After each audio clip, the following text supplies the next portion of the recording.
নমস্কার দর্শক বন্ধুরা, আপনাদের স্বাগত জানাই গল্পের আসরে। এই আসরে হবে কিছু ভয়, কিছু রহস্য ও ভিন্ন স্বাদের গল্প। আপনাদের জন্য আজ আমরা নিয়ে হাজির হয়েছি বিখ্যাত লেখক হেমেন্দ্র কুমার রায়ের কলমে সৃষ্ট অনবদ্য দুটি চরিত্র জয়ন্ত মানিকের রহস্য রোমাঞ্চ কাহিনী। আমাদের আজকের নিবেদন কালো মুক্তা রহস্য। তাহলে বেশি কথা না বলে শুরু করা যাক আজকের গল্পের আসর।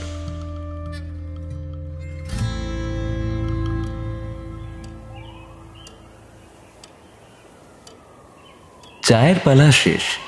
জয়ন্ত বললে, মানিক অতঃপর কিং কর্তব্য এক চাল দাবা বোর্ডে খেলবে নাকি? রাজি। মানিক উঠে দাবা বোর্ডের ছক আনতে গেল। সুন্দরবাবু কি করবেন? খেলা দেখবেন না থানায় ফিরবেন? ওই ইজি চেয়ারে আরাম করে পা ছাড়িয়ে শুয়ে আমি একটা গোটা চুরুটকে ভস্যে পরিণত করব। হাতে বুঝি নতুন মামলা নেই? বিশেষ কিছু নাই। তবু শুনি না।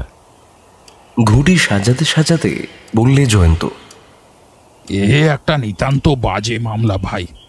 লেজা কি মুড়ো কিছুই খুঁজে পাচ্ছি না। এ মামলায় গোয়েন্দা না ডেকে ডাক্তার ডাকাই উচিত। অর্থাৎ?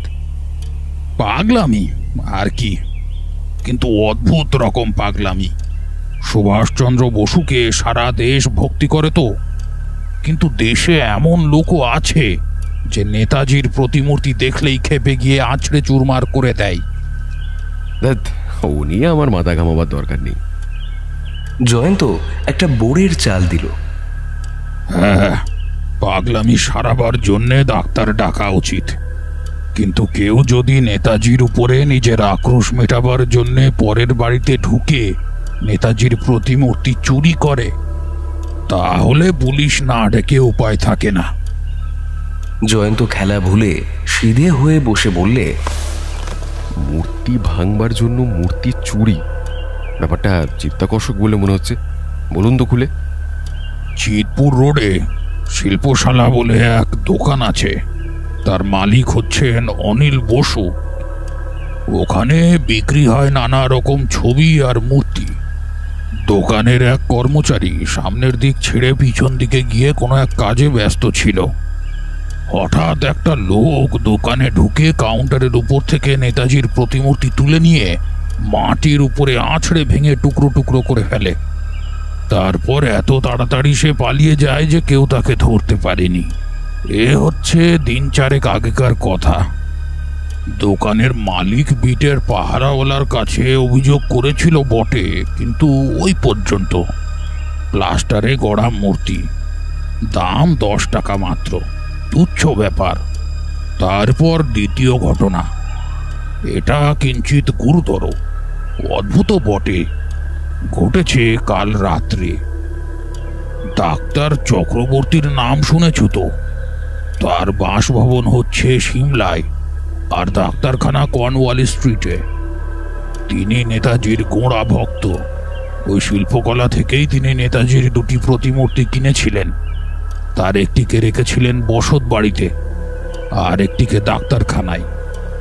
কাল রাত্রে বাড়িতে চোর ঢুকেছিল, কিন্তু আশ্চর্য এই যে সে নেতাজির মূর্তি ছাড়া আর কিছুই চুরি করেনি। বাড়ির বাইরেকার বাগানে গিয়ে মূর্তিটা দেওয়ালে আছড়ে ভেঙে সে লম্বা দিয়েছে। জয়ন্ত চমৎকৃত হয়ে বললে, আজব কাণ্ড। 3টে মূর্তি কি এক ছাঁচ থেকে করা?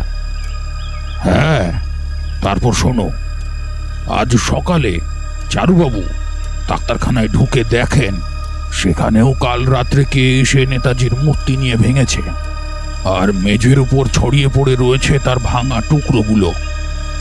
এই তো ব্যাপার জয়ন্ত। এ কিরকম মামলা ভায়া?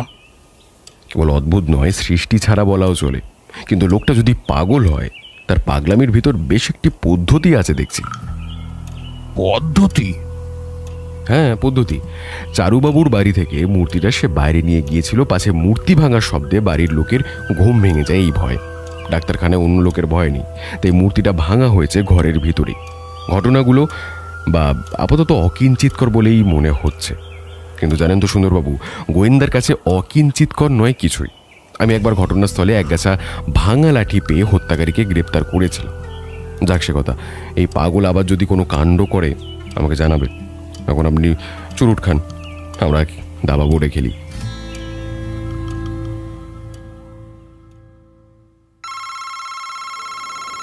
নতুন ঘটনা ঘটতে দেরি লাগলো না। পরদিন প্রভাত টেলিফোনের ক্রিং ক্রিং শুনে রিসিভারটা তুলে নিয়ে জয়ন্ত শুনলে সুন্দরবাবু বলেছেন, শিগগির এসো, 15 নম্বর 55 পাল স্ট্রিটে। রিসিভারটা যথাস্থানে স্থাপন করে মানিকের দিকে ফিরে জয়ন্ত বললে, চটপট চুমুক দিয়ে চা শেষ করো, সুন্দরবাবুর আমন্ত্রণ এসেছে। ব্যাপারটা কি? ঠিক বোঝা গেল না। খুব সম্ভবত সেই মূর্তি ধ্বংসকারী উন্মত্তের নতুন কীর্তি। 55 পাল স্ট্রিটের 15 নম্বর হচ্ছে একখানা সাধারণ বাড়ি। দরজার সামনে রাস্তার উপরে কৌতূহলী জনতা। জয়ন্ত বললে, এত ভিড় কেন? নিশ্চয়ই যাতা ব্যাপার নয়। ওই যে বাড়ির সামনে দাঁড়িয়েছেন সুন্দরবাবু।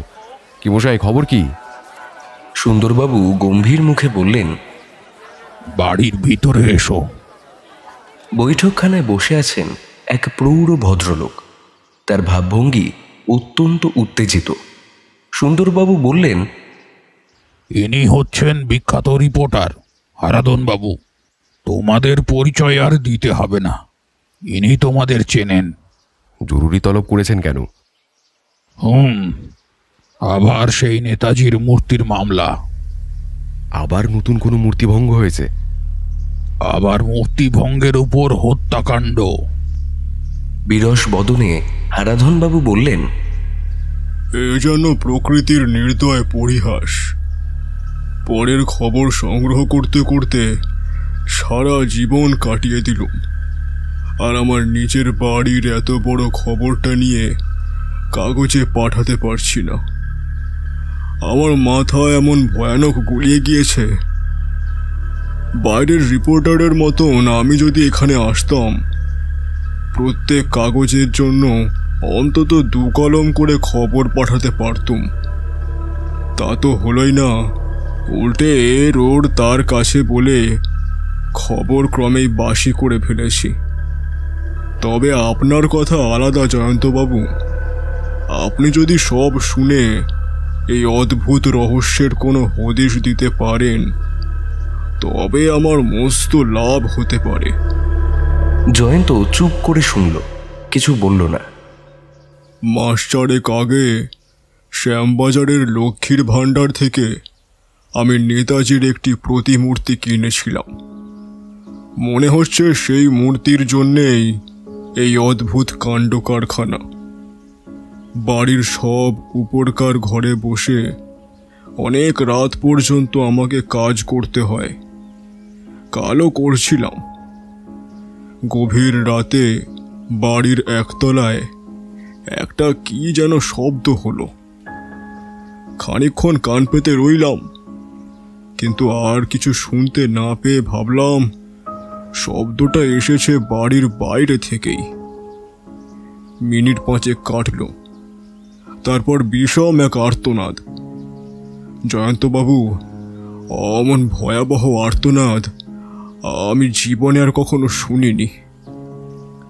তার স্মৃতি জীবনে আর কোনোদিন ভুলতেও পারবো না। ভয়ে স্তম্ভিত হয়ে 2-1 মিনিট চুপ করে বসে রইলাম। তারপর একগাছা লাঠি নিয়ে নিচে নেমে এলাম। বৈঠকখানায় অর্থাৎ এই ঘরে ঢুকে দেখি টেবিলের উপর থেকে অদৃশ্য হয়েছে নেতাজির প্রতিমূর্তিটা। সব ফেলে এই কম দামি জিনিসটা নিয়ে চোরের কি লাভ হবে কিছুই বুঝতে পারলাম না। এমন সময় নজর পড়ল বৈঠকখানা থেকে রাস্তার দিকে যাওয়ার দরজাটা খোলা রয়েছে। এই পথ দিয়েই চোর পালিয়েছে বুঝে আমিও সেই দিকে অগ্রসর হলুম। বাইরে ঘুটঘুট করছে অন্ধকার। হঠাৎ একটা দেহের উপর ঠক্কর খেয়ে পড়ে যেতে যেতে সামলে নিলাম কোনো গতিকে। দেহটার অস্বাভাবিক স্পর্শ পেয়েই বুঝলাম সে হচ্ছে মৃতদেহ। দৌড়ে বাড়িতে এসে একটা লণ্ঠন নিয়ে ফিরে গিয়ে দেখি যেন রক্ত নদীর ভিতর ভাসছে একটা মানুষের মৃতদেহ। গলার উপরে তার প্রচণ্ড অস্ত্রাঘাতের চিহ্ন। চিত হয়ে সে পড়ে আছে, হাঁটু দুটো গোটানো, মুখটা বিশ্রীভাবে হাঁ করা। মশাই, এবার থেকে রোজ সে বোধহয় স্বপ্নে আমাকে দেখা দেবে। পুলিশ পুলিশ বলে বার কয়েক চিৎকার করে আমি তখনই অজ্ঞান হয়ে গেলাম। তারপর কি হয়েছিল জানি না, কিছুক্ষণ পরে জ্ঞান আসায় দেখলাম আমার শিয়রের কাছে দাঁড়িয়ে এক পাহারাওয়ালা। সব শুনে জয়ন্ত বললে, কিন্তু মৃতদেহটা কার? সুন্দরবাবু বললেন, সেইটাই হচ্ছে প্রশ্ন। লাশটা সভাগারে পাঠিয়ে দেওয়া হয়েছে, সেখানে গেলেই দেখতে পাবে। এখনো পর্যন্ত আমরা কিছু ঠিক করতে পারিনি। লোকটা বেশ ঢ্যাঙা ঢোঙা, গায়ের রং রোদে পোড়া, দেখতে রীতিমতো জোয়ান, বয়স 30-এর বেশি নয়। পরনে তার গরিবের কাপড়, কিন্তু তাকে শ্রমিক বলে মনে হয় না। তার পাশে রক্তের ভিতরে পড়েছিল একখানা চাকু। সেখানা তার নিজের না হত্যাকারীর তা জানবার উপায় নেই। তার জামার পকেটের ভিতরে পাওয়া গিয়েছে সস্তায় তোলা একখানা ফটোগ্রাফ। এই দেখো। কর্কটের মতন একটা মূর্তির ছবি। চেহারা দেখলে কার্তিক বলে ভুল হয় না। মুখ যেন বেবুনের মতো, পুরো ভুরু। ফটোখানা ভালো করে পরীক্ষা করে জয়ন্ত জিজ্ঞাসা করল, নেতাজির মূর্তির খবর কি? তোমার আসবার একটু আগে সে খবর পেয়েছি। এখান থেকে খানিক তফাতে মনমোহন রোডে একখানা খালি বাড়ির সামনেকার বাগানে খণ্ড বিখণ্ড অবস্থায় মূর্তির ভগ্নাবশেষ পাওয়া গিয়েছে। আমি সেখানে যাচ্ছি, তুমি আসবে নাকি? নিশ্চয়ই। হারাধনবাবু কি তার সম্পত্তির ভগ্নাবশেষ দেখতে চান? হারাধনবাবু ঘাড় নাড়তে নাড়তে বললেন, সময় নেই মশাই, সময় নেই। এই হত্যাকাণ্ডের খবর এতক্ষণে নিশ্চয়ই অন্য রিপোর্টারদের হাতে গিয়ে পড়েছে, অথচ আমার বাড়িতে খুন আর আমি কিছু লিখতে পারলাম না। হায় রে, এমনই আমার দগ্ধা দৃষ্ট। যে মহামানুষকে নিয়ে ভারতে এবং ভারতের বাইরে বিস্ময়কর আন্দোলনের সাড়া পড়ে গিয়েছিল, যার আদর্শে অনুপ্রাণিত হয়ে হিন্দু ও মুসলমান পরস্পরকে সত্যিকার ভাই বলে মেনে নিয়েছিল, এবং যার ব্যক্তিত্বের প্রভাবকে বাধা দিতে গিয়ে মহাত্মা গান্ধীকে পর্যন্ত প্রকাশ্যে পরাজয় স্বীকার করতে হয়েছিল, তারই খণ্ডবিখণ্ড প্রতিমূর্তির স্বাভাবিক পরিণাম দেখে জয়ন্ত স্তব্ধ হয়ে দাঁড়িয়ে রইল খানিকক্ষণ। তারপর সে ভগ্নমূর্তির এক একটা টুকরো একে একে কুড়িয়ে নিয়ে অত্যন্ত মনোযোগের সঙ্গে পরীক্ষা করতে লাগলো। তার মুখ দেখে মানিক বুঝতে পারল যে এতক্ষণ পরে জয়ন্ত একটা না একটা সূত্র খুঁজে পেয়েছে। জয়ন্ত বলল, স্পষ্ট গন্ধ পেতে এখনো দেরি আছে, কিন্তু তবু হ্যাঁ, একটু আলোর আভাস পাচ্ছি বলে মনে হচ্ছে যেন অদ্ভুত অপরাধীটি এই মামলার সঙ্গে জড়িত। তার কাছে যৎসামান্য পুতুলের মূল্য যে কোনো মানুষের প্রাণের চেয়েও বেশি, অথচ পুতুলটা হস্তগত করেই সে ভেঙে ফেলে। পাগলের পাগলামি আর কাকে বলে? না না না, তা নয় সুন্দরবাবু। একটা মস্ত কথা ভেবে দেখুন, মূর্তিটাকে হারাধনবাবুর বাড়ির ভেতরেও ভাঙেনি, বাইরেও ভাঙেনি, ভেঙেছে এত দূরে এসে, অথচ তার উদ্দেশ্য ছিল মূর্তিটা হাতে পেলে ভেঙে ফেলা। যে লোকটা খুন হয়েছে সে হঠাৎ এসে পড়াতেই হয়তো মূর্তিটাকে ঘটনাস্থলে ভেঙে ফেলা সম্ভব হয়নি। হতে পারে, কিন্তু বাগানের ভিতরে বাড়ির অবস্থানের দিকে আপনি ভালো করে লক্ষ্য করেছেন কি? সুন্দরবাবু চারিদিকে একবার চোখ বুলিয়ে নিয়ে বললেন, আরে লক্ষ্য করে আবার করব কি? এটা হলো খালি বাড়ি।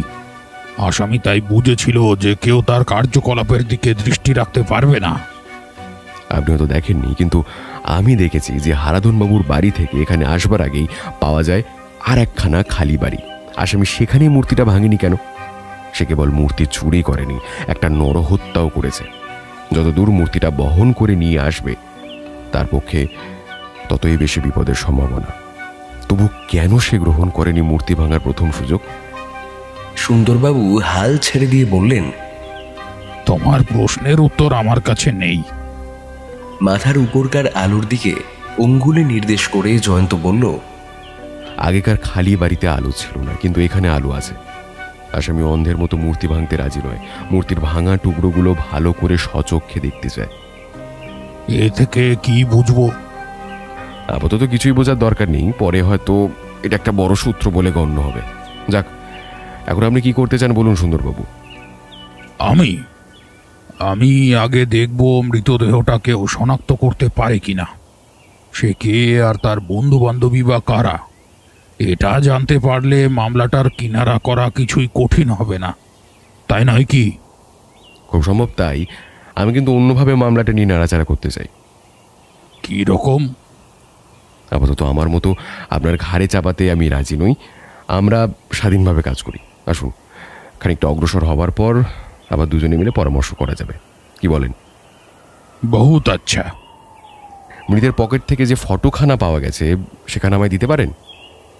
এই নাও, কিন্তু ছবিখানা কালকেই ফিরিয়ে দিও। উত্তম, এখন বিদায় হলাম। খানিক দূরে এসে জয়ন্ত ডাকল, মানিক। আরাধনবাবু নেতাজির মূর্তিটি কিনেছিলেন লক্ষ্মীর ভাণ্ডার থেকে, চলো সেখানে যাই।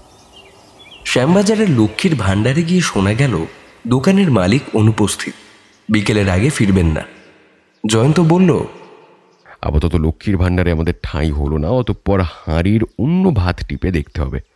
চলো মানিক, চিতপুর রোডের শিল্পশালায়।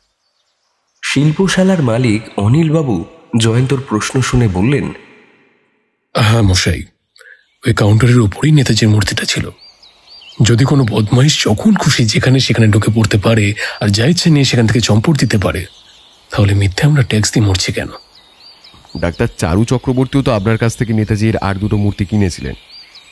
আগে হ্যাঁ, কিন্তু সেখানেও তো শুনেছি একই কাণ্ড হয়েছে। এসব আর কিছুই নয়, কমিউনিস্টদের কীর্তি। আপনার এখানে নেতাজির আর কোনো মূর্তি আছে? না মশাই, আর নাই। ওই মূর্তি তিনটি আপনি কোথা থেকে কিনেছিলেন? বড়বাজারে আগরওয়াল অ্যান্ড সন্স থেকে। ওদের অনেক দিনের মস্ত বড় কারবার। এই ফটোখানা কার বলতে পারেন? না না, চিনেছি, হীরালাল। হীরালালকে? পাথরের কারিগর, অল্প স্বল্প মূর্তি করতে আর ছবির ফ্রেম গিল্টি করতে পারে। এই গেল হপ্তাতেও তো সেখানে এসে কাজ করে গেছে। তার ঠিকানা আমি জানি না। সে চলে যাবার দুদিন পর থেকেই আমার দোকানের নেতাজির মূর্তিটা ভেঙে দিয়ে পালিয়ে যায়। শিল্পশালার বাইরে এসে মানিক বলল, তুমি কোন তালে আছো কিছুই বুঝছি না জয়ন্ত। এইবার কোন দিকে যাত্রা? বড়বাজারে আগরওয়ালা অ্যান্ড সন্স কারখানায়।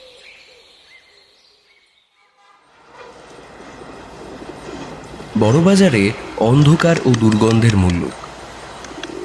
সংকীর্ণ অলিগলির অশ্রান্ত জনস্রোত ভেদ করে জয়ন্ত ও মানিক যথাস্থানে এসে হাজির হলো।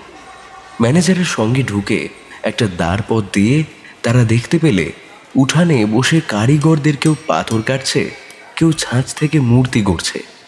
ম্যানেজার মারোয়ারি জয়ন্তর জিজ্ঞাসার জবাবে পুরাতন খাতা খুলে দেখে বললেন, আমরা নেতাজির অনেক মূর্তি গড়েছি। বছর খানেক আগেই ছাঁচ থেকে নেতাজির যে মূর্তিটা গড়া হয় তার মধ্যে 3টে গিয়েছে শিল্পশালায় আর বাকি 3টে পাঠানো হয়েছে লক্ষ্মীর ভাণ্ডারে।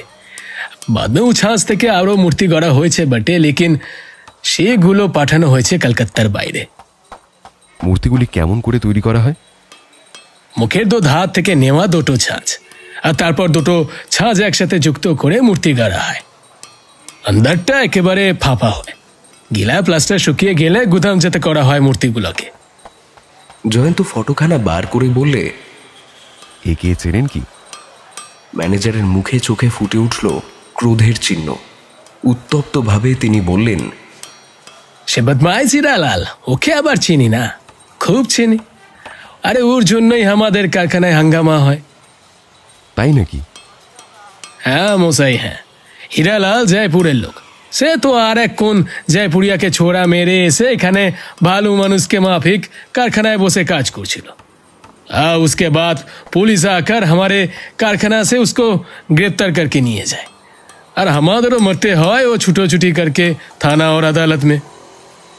वैसे बंदर के जैसा मुंह वाला एक इंसान को काम दे करके ही हमारा अन्याय হয়ে গেছিল জানেন। लेकिन মশাই ও খুব পাকা কারিগর আছে। বিচারে তার শাস্তি হয়? हाँ, जाके छोड़ा मेरे छिलो से मोड़ेनी, बोले हीरालाल से যাত্রায় বেঁচে যায়। धोरून सिर्फ 1 साल के लिए उसका हाजतवास हुआ था, जेल काटा जाके बोले यार की। उसके बाद वो मुक्ति পেয়ে গিয়েছিল। কিন্তু সে আর এমুকো হওয়ার ভরসা করবে না। তার এক সম্পর্কীয় ভাই এখানে কাজ করে, उसके साथ भी कुछ बात तात कीजिएगा ना कि? জয়ন্ত ব্যস্তভাবে বলে উঠল, না না, তাকে ডাকবার দরকার নেই। অনুগ্রহ করে তাকে আমাদের কোনো কথাই জানাবেন না। ব্যাপারটা কি গোপনীয়? হ্যাঁ, অত্যন্ত। তারপর আরেকটি জিজ্ঞাসা আছে। পাকা খাতা দেখে আপনি তো বললেন যে নেতাজির ওই 6টি মূর্তি গেল বছরের 3রা জুন তারিখে এখান থেকে বাইরে গিয়েছে। আচ্ছা, হীরালাল গ্রেপ্তার হয় কোন তারিখে বলতে পারেন? আর ঠিক তারিখ মনে নেই, তবে সে কোন তারিখে শেষ মাইনে নিয়ে গেছে তা আমি খাতা দেখে বলে দিতে পারি। বেশ, তাহলেই আমার চলবে। খাতার পাতা উল্টে ম্যানেজার বললেন, हीरालाल শেষ মাইনে নিয়ে গেছে গেল বছর ওই 10 मई तारीखे, और वो लगभग उस समय में ही गिरफ्तार हुआ था। ধন্যবাদ, আর আপনাকে জ্বালাতন করব না। এসো মানিক। বিকালবেলায় জয়ন্ত ও মানিকের আবির্ভাব হলো শ্যামবাজারের লক্ষ্মীর ভাণ্ডারে। মস্ত বড় দোকান, অনেকগুলো বিভাগ। তারা একেবারে ম্যানেজারের সঙ্গে গিয়ে দেখা করলো। তাদের পরিচয় পেয়ে ম্যানেজার বললেন, হ্যাঁ মশাই, হারাধনবাবুর বাড়ির খবর আমরা পেয়েছি। তিনি আমাদের পুরনো খরিদ্দার। নেতাজির মূর্তিটি আমাদের এখান থেকেই কিনেছিলেন বটে। আপনাদের এখানে আরও 2টি নেতাজির মূর্তি আছে? না মশাই, নেই, বিক্রি হয়ে গিয়েছে। যাঁরা কিনেছেন তাঁরাও আমাদের চেনা খরিদ্দার, আর খাতায় তাদের নাম আর ঠিকানা আছে। তাই আমি চাই। খাতা দেখে ম্যানেজার বললেন, দেখুন, একজনের নাম প্রফেসর সুরেশচন্দ্র বসু, ঠিকানা 4 নম্বর রাজেন্দ্রক্ষিত লেন, কলকাতা। আর একজন শ্যামাপ্রসাদ সেন, ঠিকানা 7 নম্বর চন্দ্রকান্ত রোড, শ্রীরামপুর। আপনাদের কর্মচারীরা ইচ্ছে করলে এই খাতার উপরে চোখ বুলাতে পারে তো? তা পারবে না কেন? এই খাতা তো আর গোপনীয় নয়। ফটোর এই লোকটাকে কখনো দেখেছেন? জীবনে নয়। না না না না না, অমর বাঁদুরের চেহারা একবার দেখলে ভোলা অসম্ভব। হ্যাঁ, আর একটা প্রশ্ন, আপনার এখানে জয়পুরের কোনো লোক কাজ করে?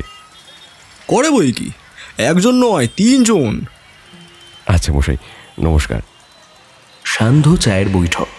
মানিক বললে, তোমার মুখ যে আজ ভারী খুশি খুশি দেখাচ্ছে জয়ন্ত। বুঝতে পেরেছ? তোমাকে দেখে আমি বুঝতে পারবো না? তোমার মুখ যে আমার কাছে 10 বার পড়া কেতাবের মতো পুরনো। উপমায় তুমি দেখছি কালিদাস। খুশি হওয়ার কারণটা কি বলো দেখি? সবুর করো, সবুরে মেওয়া ফলে। আমি এখন সুন্দরবাবুর জন্য অপেক্ষা করছি। না না, আর অপেক্ষা করতে হবে না। সিঁড়ির উপরে যে ওই তাঁর পায়ের শব্দ। মানিক চেঁচিয়ে বললে, ইংরেজিতে প্রবাদ আছে, স্মরণ করলেই শয়তান দেখা যায়। তুমি সুন্দরবাবুকে স্মরণ করেছ, সুতরাং। ঘরের ভিতরে প্রবেশ করে সুন্দরবাবু বললেন, তোমার কথা আমি শুনতে পেয়েছি মানিক। আমাকে কার সঙ্গে তুলনা করছো? তুলনা নয়, আমি একটা প্রবাদের কথা বলছিলাম। চুলোই যাক তোমার প্রবাদ। ওসব ছেঁড়া কথায় কান দেবার সময় এখন আমার নেই। হ্যাঁ জয়ন্ত, তোমার খবর কি? ভালো। নেতাজির মূর্তি নিয়ে যথেষ্ট গবেষণা করা গিয়েছে। নেতাজির মূর্তির পিছনে এখনো তুমি লেগে আছো? বেশ, যার যা পদ্ধতি, আমি আপত্তি করব না। আমি কিন্তু এবারে তোমাকে পেছনে ফেলে এগিয়ে এসেছি বাবু। হ্যাঁ, তাই নাকি? যে লোকটা খুন হয়েছে তাকে শনাক্ত করতে পেরেছি। বলেন কি? খুনের কারণও আবিষ্কার করে ফেলেছি। সাধু সাধু। অবনীবাবুকে জানো তো? ডিটেকটিভ ডিপার্টমেন্টের যত মেরুয়াবাদীদের নাম ধাম চেহারা তার নখ দর্পণে। লাশটা দেখেই তিনি চিনে ফেলেছেন। যার লাশ তার নাম হচ্ছে রাধাকিষাণ, দেশ জয়পুরে। লোকটা নাকি 1 নম্বরের গুন্ডা, একটা মস্ত দলের সর্দার, অথচ সে হচ্ছে ভদ্রবংশের ছেলে। দেশে সৌমিত্রা নামে তার এক ভগ্নী আছে, সেও একবার একটা চুরির মামলায় জড়িয়ে পড়ে, কিন্তু প্রমাণ অভাবে খালাস পায়। তাহলে এই ব্যাপারখানা কতটা পরিষ্কার হয়ে এসেছে বুঝে দেখো।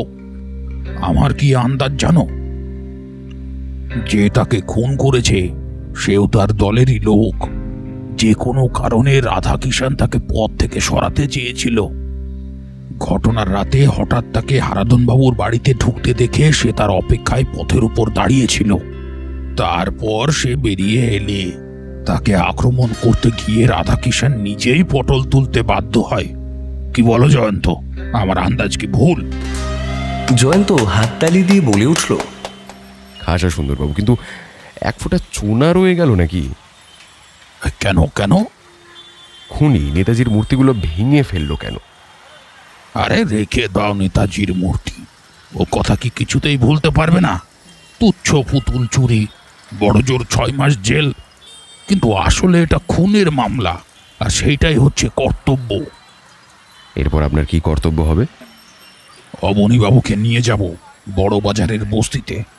খুব সম্ভব ফটোর লোকটাকে তাহলে আজকেই গ্রেপ্তার করতে পারবো। তুমি কি আমাদের সঙ্গে আসবে? আমার বিশ্বাস আরও সহজে আসামি দেখা পেতে পারি। অবশ্য আমি জোর করে কিছুই বলতে চাই না। আপনি যদি আজ রাত্রে আমাদের সঙ্গে আসেন আর দৈব যদি সহায় হয়, তাহলে হত্যাকারী নিজেই আপনার হাতের মুঠোর ভেতরে এসে পড়বে। কোথায় যেতে হবে শুনি? বড় বাজারে? না না না, 4 নম্বর রাজেন রক্ষিত লেনে। আমি অঙ্গীকার করছি সুন্দরবাবু, আপনার আন্দাজ ভুল হলে কাল আমি আপনার সঙ্গে বড় বাজারে বস্তিতে ভ্রমণ করতে যাব। কি বলেন, রাজি? রাজি। মানিক সকৌতুকে বলল, এখানে হুম মানে কি দাদা? তাই ধরে নাও। জয়ন্ত টেবিলের সামনে গিয়ে একখানা কাগজে তাড়াতাড়ি কি লিখে সেখানা খামের ভিতর পড়লে, তারপর খামের উপরে ঠিকানা লিখতে লিখতে চেঁচিয়ে ডাকল, মধু, ওরে মধু, শ্রী মধুসূদন। পুরাতন ভৃত্য মধু এসে হাজির। আগে বাবু। যাও তো বাবু, এই চিঠিখানা নিয়ে। তুমি তো পড়তে জানো, খামের উপরে ঠিকানা লেখা আছে, পারো তো দৌড়ে যাও, বড্ড জরুরি চিঠি। মধুর প্রস্থান, জয়ন্তের গাত্রোত্থান। সে বললে, সুন্দরবাবু তাড়াতাড়ি বাড়িতে গিয়ে খেয়ে দিয়ে খানিকটা গড়িয়ে নিন। রাত 10:30টার সময় আবার এখানে পদার্পণ করলেই চলবে। আমরা 11:30টার ভেতরে যাত্রা করব। সুন্দরবাবুর প্রস্থান। জয়ন্ত বলল, মানিক, আমাকে এখন পাশের ঘরে গিয়ে পুরনো খবরের কাগজের ফাইল ঘাঁটতে হবে। আজ রাত্রে বোধ হয় অনিদ্রারই ব্যবস্থা। তুমি ইচ্ছে করলে অল্প বিস্তার বিশ্রাম করতে পারো। রাত্রি প্রায় 10টার সময় পাশের ঘর থেকে জয়ন্ত বেরিয়ে এলো ধূলি ধূসরিত হস্তে। সোফার উপরে লম্বা হয়ে শুয়েছিল মানিক। বলল, কি বন্ধু, তোমার খুশি মুখ যে আরো খুশি হয়ে উঠেছে দেখছি। 2 ভুরু নাচিয়ে জয়ন্ত বলল, আমি যা খুঁজছিলাম তা পেয়েছি। রাত 11:30টা। সদর দরজায় অপেক্ষা করছিল জয়ন্তর মোটর। সুন্দরবাবুও মানিকের সঙ্গে গিয়ে সেই মোটরে গিয়ে উঠল। সুন্দরবাবু যে সশস্ত্র সেই বিষয়ে সন্দেহ নাস্তি। মানিক, তুমি রিভলভার এনেছো তো? সে কথা আবার বলতে। সুন্দরবাবুও মানিকের সঙ্গে সে মোটরে গিয়ে উঠল।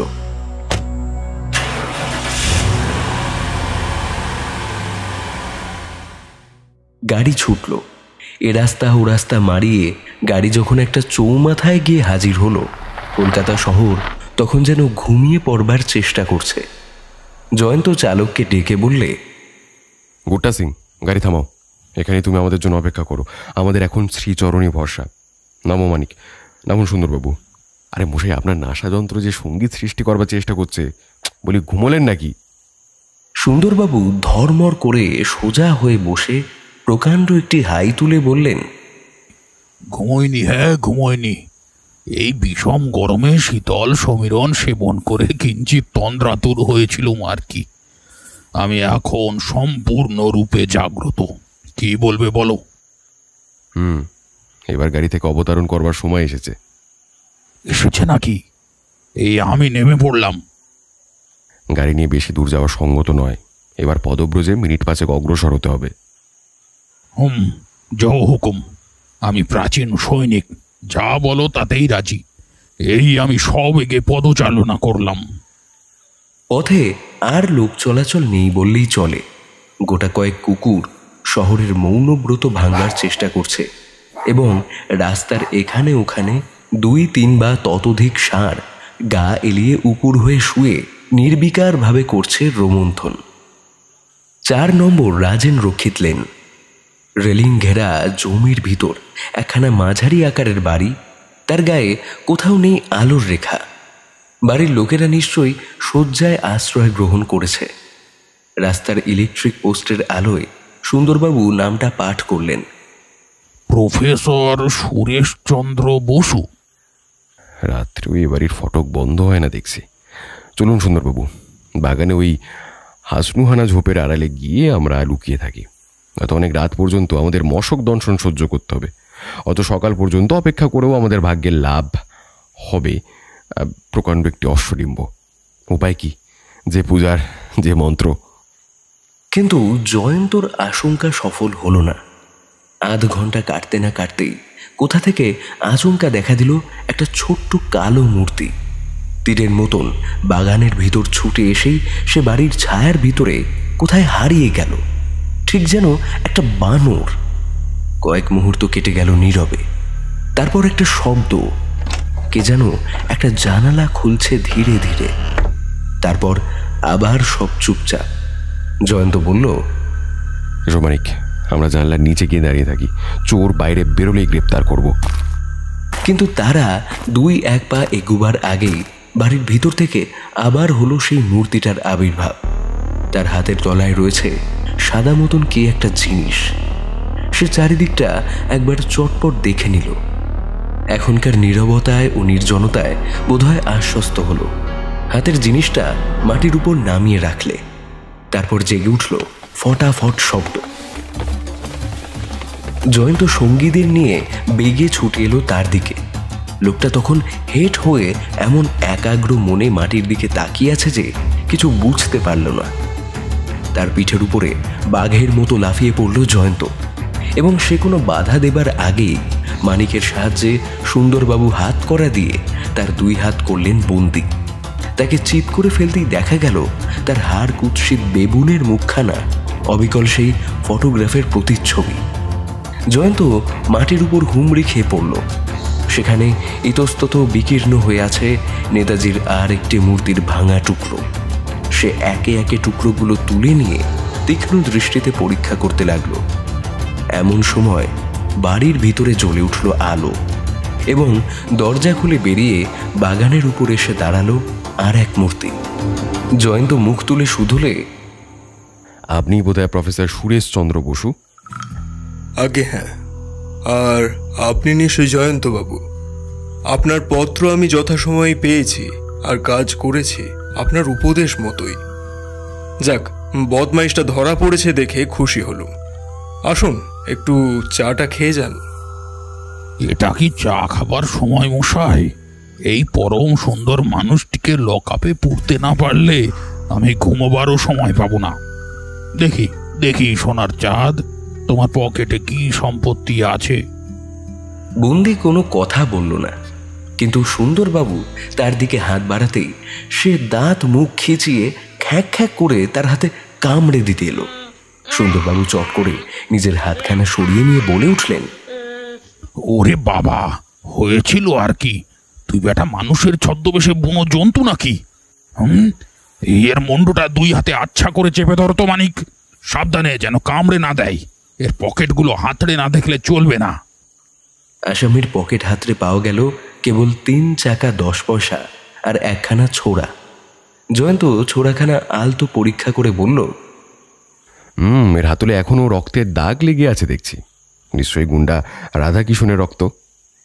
সুন্দরবাবু বললেন, ওহে রূপবান পুরুষ, কোন নাম ধরে তোমাকে সম্বোধন করব বাপু? বন্দি নিরুত্তর। নাম বললে না, জিতা রাহো বেটা। কিন্তু তুমি তো জানো না, ডিটেকটিভ ডিপার্টমেন্টের অবনীবাবুর কাছে গেছে তোমার নাম ধাম আর যাবতীয় যা গুণাবলী কিছুই আর ধামাচাপা থাকবে না। রাত বাড়ছে সুন্দরবাবু। হ্যাঁ, আমরাও এইবার গা তুলব। কিন্তু ভাই জয়ন্ত, তুমি যে কেমন করে জানতে পারলে এই খুনেটা আজ আসবে, কিছুই আমি বুঝতে পারছি না। আপাতত বুঝে কাজ নেই, কারণ আমার কাছেও এখন সব রহস্য পরিষ্কার হয়নি। এ লোকটা নেতাজির মূর্তি ভাঙে কেন? আরে তো করো কথা, এটা হচ্ছে খুনের মামলা। খুনি গ্রেপ্তার হয়েছে, এখনো তুমি নেতাজির মূর্তি নিয়ে মস্তক ঘর্মাক্ত করছো কেন? না সুন্দরবাবু, এটা খুনের মামলা নয়, এটা হচ্ছে নেতাজির মূর্তির মামলা। আমার ধারণা খুনির কারণই হচ্ছে নেতাজির মূর্তি। সে কারণ আবিষ্কার করতে না পারলে আদালতে আপনার খুনের মামলা ফেঁসে যাবে। অত বাক্য ব্যয় কেন? কারণটা ব্যক্তই করো না বাপু। কারণ অনুমান করেছি বটে, কিন্তু সে অনুমান সত্য বলে প্রমাণ করবার উপায় আমার হাতে নেই। তবে আসছে পরশুদিন বৈকালে আপনি যদি আমার বাড়িতে শুভাগমন করেন, তাহলে মেঘ সরিয়ে আপনাকে সূর্যালোক দেখাবার আশা করলেও করাতে পারি। নির্দিষ্ট দিনে যথাসময়ে সুন্দরবাবু দেখা দিলেন জয়ন্তর বৈঠকখানায়। খবর শুভ তো? সুন্দরবাবু গর্বিতভাবে বললেন, তোমার আগেই আমি সূর্যালোক দেখতে পেয়েছি জয়ন্ত। আপনি ভাগ্যবান। না, ঠাট্টা নয়। অবনীবাবু খোঁজ খবর নিয়ে এর মধ্যেই আসামির সব গুপ্ত কথা জানতে পেরেছেন। বাড়ি জয়পুরে, তার নাম হীরালাল। আগে তার স্বভাব ভালোই ছিল, সৎপথে থেকে মূর্তি গড়ে বেশ 2 পয়সা রোজগার করত। তারপর কুসংসর্গে মিশে সে গোল্লায় যায়। 2 বার জেল খাটে, একবার চুরি করে আর একবার ছোরা মেরে। নেতাজির মূর্তিগুলো কেন যে ভাঙলো এখনো তা জানা যায়নি, কারণ হীরালাল ওর সম্বন্ধে কোনো কথাই বলতে নারাজ। কিন্তু আমার সন্ধান নিয়ে এইটুকু জানতে পেরেছি যে মূর্তিগুলো তার নিজের হাতেই গড়া। সুন্দরবাবু নিজের মনের কথা বলে যাচ্ছিলেন, কিন্তু জয়ন্ত বোধ হয় মন দিয়ে তার কথা শুনছিল না। থেকে থেকে সে যেন কান পেতে কি শোনে।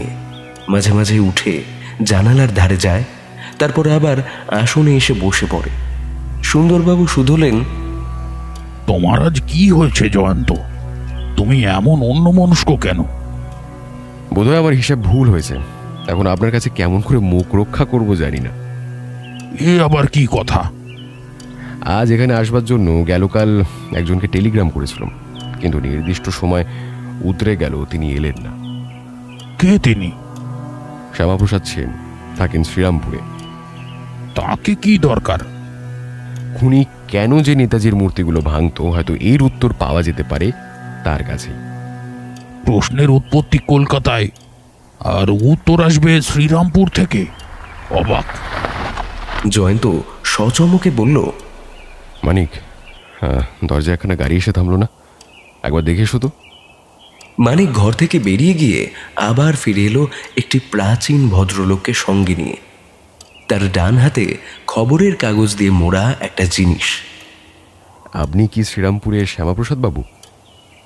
আগে হ্যাঁ, কিন্তু ঠিক সময় আসতে পারিনি বলে মাপ করবেন। ট্রেনের ধরন ধারণ জানেনি তো। বসুন। নেতাজির মূর্তিটি এনেছেন তো? হ্যাঁ, এই যে আমার হাতে। উত্তম, তাহলে কাজের কথা হোক। জয়ন্ত বাবু, আপনি কি সত্যই মূর্তিটি টাকা দিয়ে কিনতে চান? নিশ্চয়ই। কেমন করে জানলেন ওই মূর্তিটি আমার কাছেই আছে? লক্ষ্মীর ভাণ্ডারের ম্যানেজার আমাকে বলেছেন।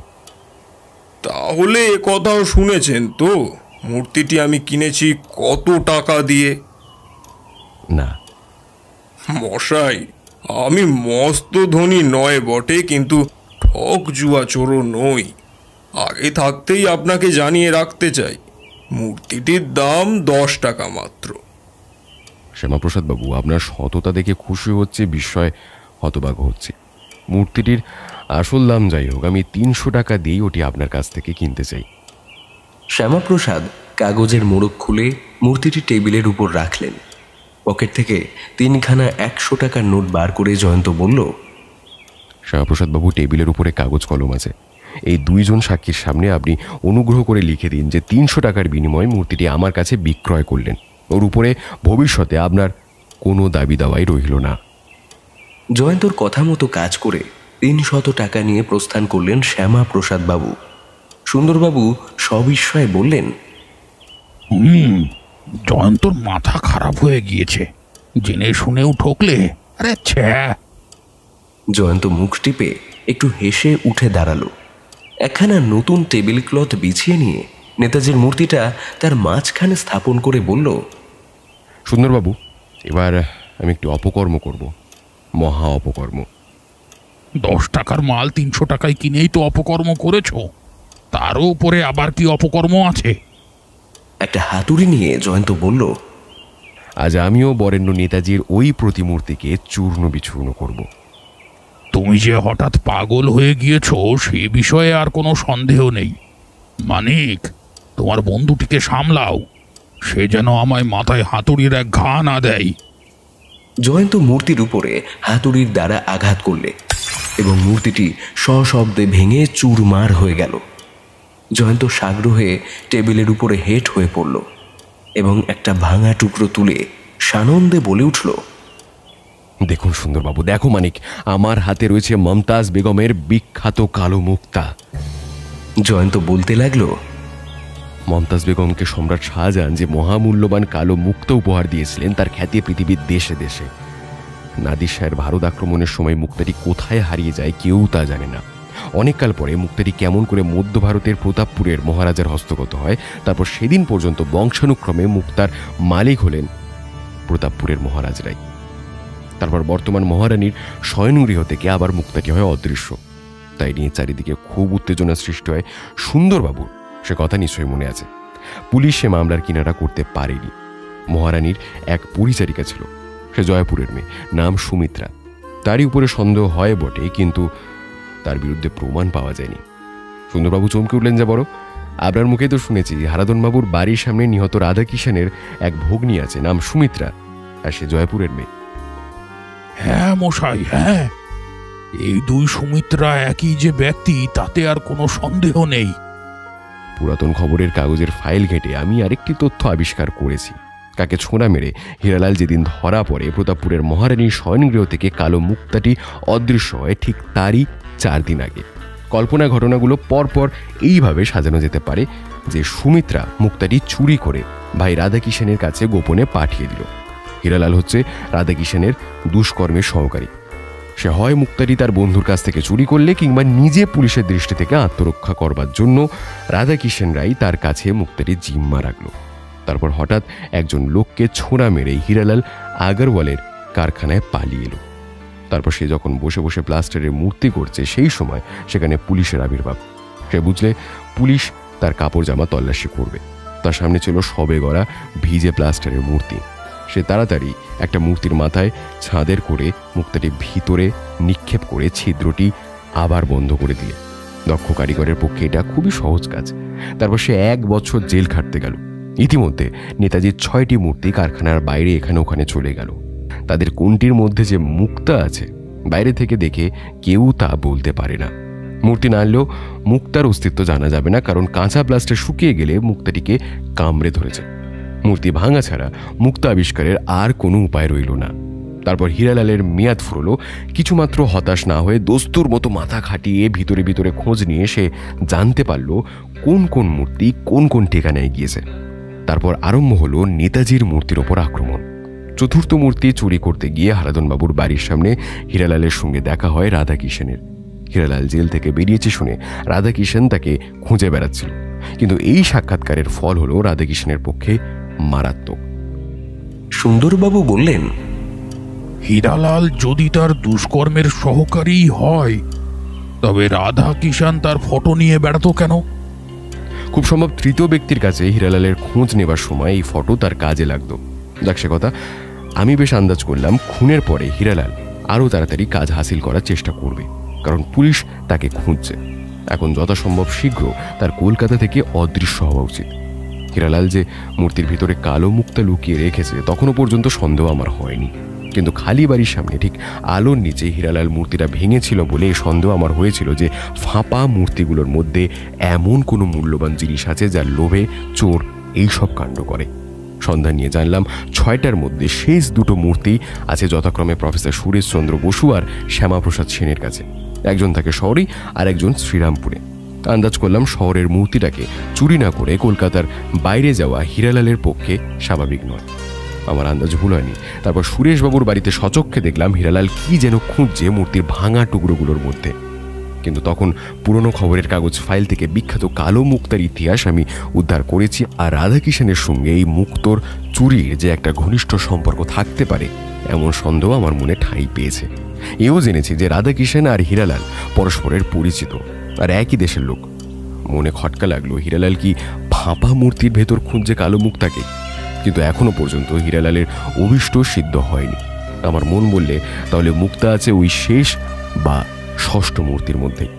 সুন্দরবাবু কপাল ঠুকে আপনার সামনে 300 টাকা দিয়ে আমি ওই 6ষ্ঠ মূর্তিটাকে কিনে ফেললাম। দেখলেন তো? সুন্দরবাবু তারিফ করে বললেন, ধন্যী ভায়া ধন্যী, একটি মাত্র ইষ্টক খণ্ড দিয়ে আজ 1 জোড়া পক্ষী বধ করেছ। একসঙ্গে 2 মামলার কিনারা করে ফেললে। ওদিকে মুক্তা চুরির আর এদিকে মূর্তি চুরির মামলা। নেতাজি সুভাষচন্দ্রের জীবন হচ্ছে বিচিত্র অ্যাডভেঞ্চারে পরিপূর্ণ। তার প্রতিমূর্তিও বড় কম অ্যাডভেঞ্চারের সৃষ্টি করল না। নেতাজির সাথে অসাধারণতারই সম্পর্ক। জয় হিন্দ। আপনারা এতক্ষণ শুনছিলেন লেখক হেমেন্দ্র কুমার রায়ের লেখা জয়ন্ত মানিকের রহস্য রোমাঞ্চ কাহিনী কালো মুক্তা রহস্য। তাহলে কেমন লাগলো আমাদের আজকের নিবেদন? জানাতে ভুলবেন না কিন্তু।